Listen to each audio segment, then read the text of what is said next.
നമസ്കാരം ഫ്രണ്ട്സ്. അങ്ങനെ മഴതോരും മുമ്പേ സീരിയലിന്റെ വരാനിരിക്കുന്ന ഒരു അടിപൊളി എപ്പിസോഡിന്റെ റിവ്യൂയിലേക്ക് എല്ലാവർക്കും സ്വാഗതം. ചാനൽ ആദ്യമായിട്ടാണ് കാണുന്നതെങ്കിൽ സബ്സ്ക്രൈബ് ചെയ്ത് ഒന്ന് സപ്പോർട്ട് ചെയ്യണേ.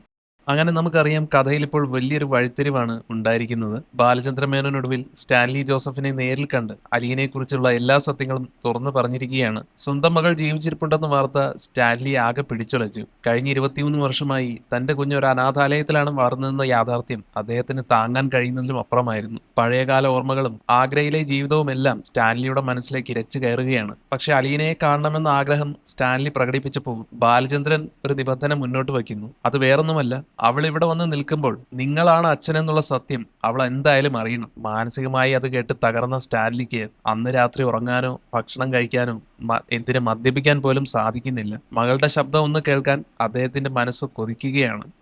അലീനയെക്കുറിച്ചുള്ള ചിന്തകൾ മൂത്ത് സ്റ്റാൻലി ഒടുവിൽ ബാലചന്ദ്രനെ ഫോണിൽ വിളിക്കുകയാണ്. എനിക്ക് മകളോടൊന്ന് സംസാരിക്കണം, അവളുടെ ശബ്ദം കേൾക്കണം എന്ന് അദ്ദേഹം കേണപേക്ഷിക്കുമ്പോൾ താനാണ് അച്ഛനെന്ന് അലീന അറിയരുതെന്നും സ്റ്റാൻലി പ്രത്യേകം പറയുന്നുണ്ട്.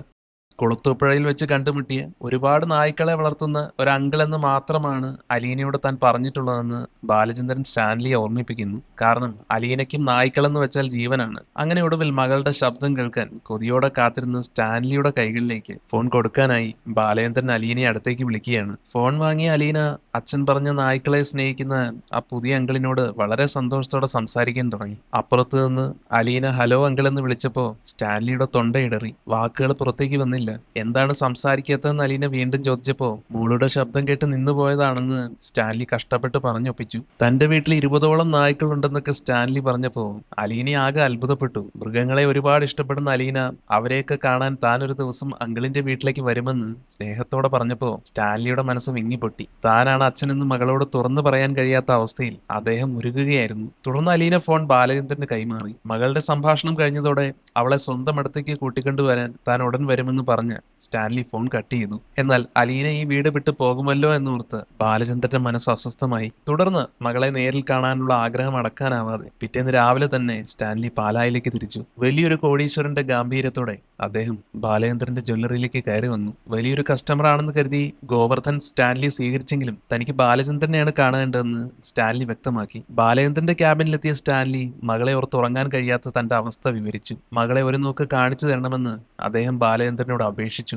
എന്നാൽ സ്റ്റാൻലിയെ കണ്ടാൽ തിരിച്ചറിയുന്ന 2 പേർ, അതായത് വൈജയും സഹോദരനും ഈ നാട്ടിലുള്ളതുകൊണ്ട് പുറത്തു വെച്ചുള്ള കൂടിക്കാഴ്ച അപകടമാണെന്ന് ബാലചന്ദ്രൻ സ്റ്റാൻലി ഓർമ്മിപ്പിക്കുന്നുണ്ട്. അലീന തന്റെ വീട്ടിൽ സന്തോഷത്തോടെയാണ് കഴിയുന്നതെന്നും എന്നാൽ വൈജയന്തി തിരികെ വരണമെങ്കിൽ മകൾക്ക് അവിടെ നിന്ന് മാറേണ്ടി വരുമെന്നും ബാലചന്ദ്രൻ പറഞ്ഞു. അതുകൊണ്ട് അവളെ അനാഥയാക്കാതെ അച്ഛനായ സ്റ്റാൻലിയുടെ അടുത്ത് തന്നെ എത്തിക്കാനാണ് തന്റെ തീരുമാനമെന്നും അദ്ദേഹം വ്യക്തമാക്കുകയാണ്. എങ്കിലും തന്റെ മകളെ ഇന്ന് തന്നെ ഒരു നോക്ക് കാണാൻ ഒരു അവസരം ഒരുക്കി തരണമെന്ന് സ്റ്റാൻലി ബാലചന്ദ്രനോട് വീണ്ടും കെഞ്ചുകയാണ്. പക്ഷെ തന്റെ വീട്ടിലേക്ക് സ്റ്റാൻലിയെ കൂട്ടിക്കൊണ്ടുപോകാൻ പറ്റില്ലെന്ന് ബാലചന്ദ്രൻ പറയുകയാണ്. മകളെ ഇങ്ങോട്ട് വരുത്താമെന്ന് സ്റ്റാൻലി പറഞ്ഞെങ്കിലും അവര് തമ്മിൽ നേരിൽ കാണുന്നത് ഇപ്പോൾ ശരിയാകില്ലെന്ന് പറഞ്ഞ് ബാലചന്ദ്രൻ അത് സ്നേഹപൂർവ്വം വിലക്കി. വിരൽത്തുമ്പിലുണ്ടായിട്ടും സ്വന്തം ചോരയൊന്ന് തൊടാൻ പോലും കഴിയാത്ത അവസ്ഥയിൽ സ്റ്റാൻലിയുടെ നെഞ്ച് തകരുകയായിരുന്നു. എന്നാൽ സ്റ്റാൻലിയുടെ സങ്കടം കണ്ട് മനസ്സിലഞ്ഞ ബാലചന്ദ്രൻ ഒടുവിൽ ക്യാബിനിലെ CCTV മോണിറ്റർ അദ്ദേഹത്തിന് നേരെ തിരിച്ചു വെച്ചു കൊടുത്തു. ഈ സ്ക്രീനിലൂടെ നിനക്ക് നിന്റെ മകളെ കാണാമെന്ന് പറഞ്ഞ് ബാലചന്ദ്രൻ പുറത്തേക്ക് ഇറങ്ങി. അങ്ങനെ പുറത്തിറങ്ങിയ ബാലചന്ദ്രൻ ഉള്ളിലിരിക്കുന്നത് തന്റെ അടുത്ത സുഹൃത്താണെന്നും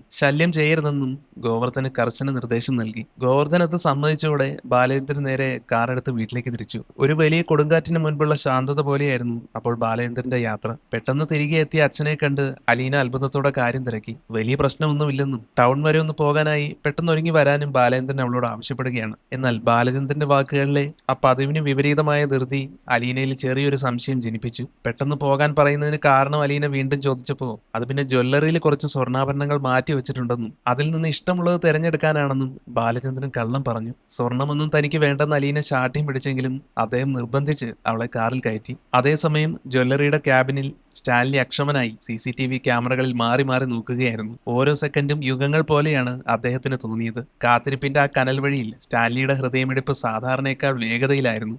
പെട്ടെന്നാണ് ബാലചന്ദ്രന്റെ പുറകിലായി അലീന ജ്വല്ലറിയിലേക്ക് നടന്നു വരുന്നത് സ്റ്റാൻലി കാണുന്നത്. ബാലചന്ദ്രന്റെ മറവിൽ നിന്നതുകൊണ്ട് തന്നെ ആദ്യമൊന്നും അവളുടെ മുഖം സ്റ്റാൻലിക്ക് വ്യക്തമായി കാണാൻ സാധിച്ചില്ല. അങ്ങനെ പിന്നെ മകളുടെ മുഖമൊന്ന് തെളിയാൻ വേണ്ടി സ്റ്റാൻലി ആ സ്ക്രീനിലേക്ക് ആഞ്ഞു നോക്കി. തുടർന്ന് ബാലചന്ദ്രൻ ഒന്ന് മാറി നിന്നപ്പോ അലീനയുടെ മുഖം പൂർണ്ണമായും ആ CCTV സ്ക്രീനിൽ തെളിഞ്ഞു. അലീനയുടെ മുഖത്തേക്ക് നോക്കിയ സ്റ്റാൻലിയുടെ കണ്ണുകൾ പെട്ടെന്ന് നിറഞ്ഞു തുളുമ്പി. കാരണം അലീനയുടെ ആ മുഖച്ഛായ വൈജയന്തിയുടേതിന് തുല്യമായിരുന്നു. വൈജയുടെ അതേ കണ്ണുകളും അതേ ചിരിയുമാണ് അലീനയ്ക്കുള്ളതെന്ന് കണ്ട് സ്റ്റാൻലി ഉള്ളൊരുക്കി കരഞ്ഞുപോയി. അലീനയുടെ മുഖം കണ്ട സ്റ്റാൻലിക്ക് തന്റെ പഴയ ഓർമ്മകൾ ഒന്നൊന്നായി തികട്ടി വന്നു. വൈജയന്തിയെ പോലെ മാത്രമല്ല, തന്റെ അമ്മച്ചിയുടെ അതേ രൂപസാദൃശ്യവും വീതിയുള്ള നെറ്റിത്തടവും തന്നെയാണ് അലീനയ്ക്കുമുള്ളതെന്ന് ആ അച്ഛൻ തിരിച്ചറിഞ്ഞു. അങ്ങനെ വിധി ഒളിപ്പിച്ചു വെച്ച ആ രക്തബന്ധത്തിന്റെ സത്യം CCTV സ്ക്രീനിലൂടെ വെളിപ്പെട്ടപ്പോൾ സ്റ്റാൻലിയുടെ ഉള്ളം പിണഞ്ഞു. അവൾ തന്റെ ചോരയാണെന്ന് ഉറപ്പിച്ചുകൊണ്ട് ഇത്രയും കാലം തന്റെ മകൾ എവിടെയായിരുന്നു എന്നോർത്ത് സ്റ്റാൻലി വിതുമ്പി. അതേസമയം പുറത്ത് ജ്വല്ലറിയിൽ വെച്ച് ബാലചന്ദ്രൻ അലീനയെ പലവിധ സ്വർണ്ണാഭരണങ്ങൾ കാണിക്കുകയായിരുന്നു. സ്റ്റാൻലിയുടെ കണ്ണുകൾക്ക് മുന്നിൽ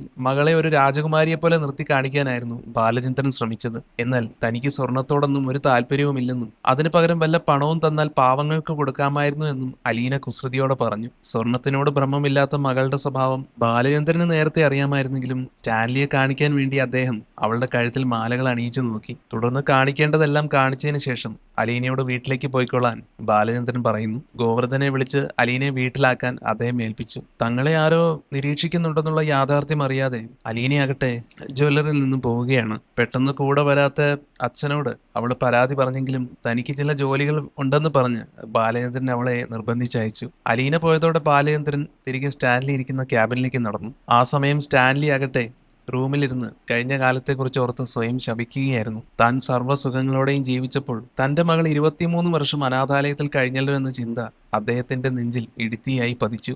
എന്നാൽ താൻ കരയുന്നത് ആരും കാണാതിരിക്കാൻ സ്റ്റാൻലി തൂവാലയെടുത്ത് മുഖം തുടയ്ക്കുമ്പോഴാണ് ബാലചന്ദ്രൻ അകത്തേക്ക് കയറി വന്നത്. സ്റ്റാൻലിയുടെ അവസ്ഥ മനസ്സിലാക്കിയ ബാലചന്ദ്രൻ ശാന്തനായി നിന്നു. താൻ തന്റെ മകളെ കണ്ടുവെന്നും നാളെ തന്നെ അവളെ കുളത്തൂപ്പുഴയിലേക്ക് അയക്കില്ലേ എന്നും സ്റ്റാൻലി ഇടറിയ ശബ്ദത്തിൽ ചോദിച്ചപ്പോൾ തീർച്ചയായും അയക്കാമെന്നും, പക്ഷെ അവിടെ എത്തുമ്പോൾ നിങ്ങളാണ് അച്ഛനെന്ന് അലീന അറിയണമെന്നും ബാലചന്ദ്രൻ മറുപടി നൽകി. സ്റ്റാൻലി അത് സമ്മതിച്ച് സങ്കടത്തോടെ അവിടെ നിന്ന് ഇറങ്ങിപ്പോയി. അങ്ങനെ തന്റെ ജന്മസാഫല്യം ഒരു സ്ക്രീനിലൂടെ കണ്ടറിഞ്ഞ ആശ്വാസത്തോടെയായിരുന്നു സ്റ്റാൻലിയുടെ മടക്കം. സ്റ്റാൻലി പോയതിനു ശേഷം ആ CCTV മോണിറ്ററിലേക്ക് നോക്കാൻ പോലും ബാലചന്ദ്രൻ തയ്യാറായില്ല. തന്റെ കുടുംബത്തിന്റെ വെളിച്ചമായിരുന്ന അലീന തന്റെ വീട് വിട്ടു പോകുമല്ലോ എന്നോർത്ത് ബാലചന്ദ്രൻ ആ ക്യാബിനിലിരുന്ന് വിങ്ങിപ്പൊട്ടി. മറ്റുള്ളവർക്ക് വെളിച്ചം നൽകി സ്വന്തം വീട് ഇരുട്ടിലാക്കുന്ന ഒരു അച്ഛന്റെ സങ്കടമായിരുന്നു അത്.